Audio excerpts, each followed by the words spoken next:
पत्रकार परिषदेत बोलताना श्री शेट्टी यांनी सांगितले की कारखाने बंद होऊन 2 महिने झाले, मात्र गाळप झाल्यानंतर 14 दिवसात ऊसाचे पैसे देणे कायद्याने बंधनकारक असतानाही अद्याप कारखान्यांनी 180 कोटी रुपये थकवले आहेत. सांगली जिल्ह्यातील ऊस उत्पादकांचे 180 कोटी रुपये साखर कारखान्याकडे थकीत आहेत.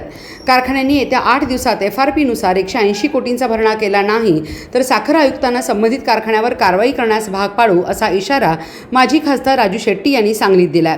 पत्रकार परिषदेत बोलताना श्री शेट्टी यांनी सांगितले, कारखाने बंद होऊन 2 महिने झाले, मात्र गाळप झाल्यानंतर 14 दिवसात ऊसाचे पैसे देणे कायद्याने बंधनकारक असतानाही अद्याप कारखान्यांनी 180 कोटी रुपये थकवले आहेत. याचा साखर आयुक्ताकडे पाठपुरावा सुरू आहे. आता 8 दिवसांची मुदत देण्यात आली आहे. या मुदतीत कारखान्यांनी ऊस उत्पादकांचे पैसे दिले नाहीत तर साखर आयुक्ताकडे कारवाईसाठी आग्रह धरणार असल्याचे त्यांनी सांगितले.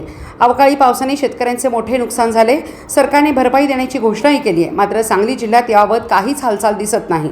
शक्तीपीठ महामार्गाचा आराखडा बदलला असला तरी या गावातील शेतकरी वाचले असले तरी अन्य ठिकाणचे शेतकरी यामध्ये अडकणार आहेत.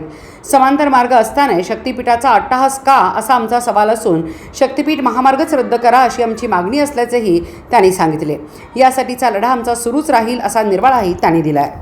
सांगली जिल्ह्यामध्ये 180 कोटी रुपयाची थकबाकी FRPची राहिलेली आहे. 15 फेब्रुवारीच्या दरम्यान साखर कारखाने बंद झाले आहेत, पण साधारणपणे जानेवारी महिन्यापासून शेवटच्या 1.5 महिन्याची बिलं कारखान्याने दिलेली नाहीत.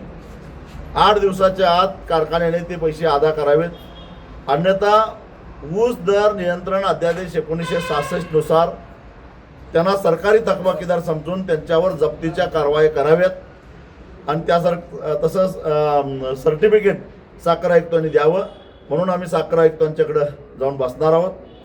साखर आयुक्तांनी जर त्याची अंमलबजावणी केली नाही तर एप्रिल 2025 रोजी मुंबई उच्च न्यायालयाचा जो आदेश आहे त्या आदेशाचा भंग केला, न्यायालयाचा अवमान केला म्हणून साखर आयुक्तांच्या विरोधामध्ये आम्ही अवमान याचिका दाखल करणार आहोत.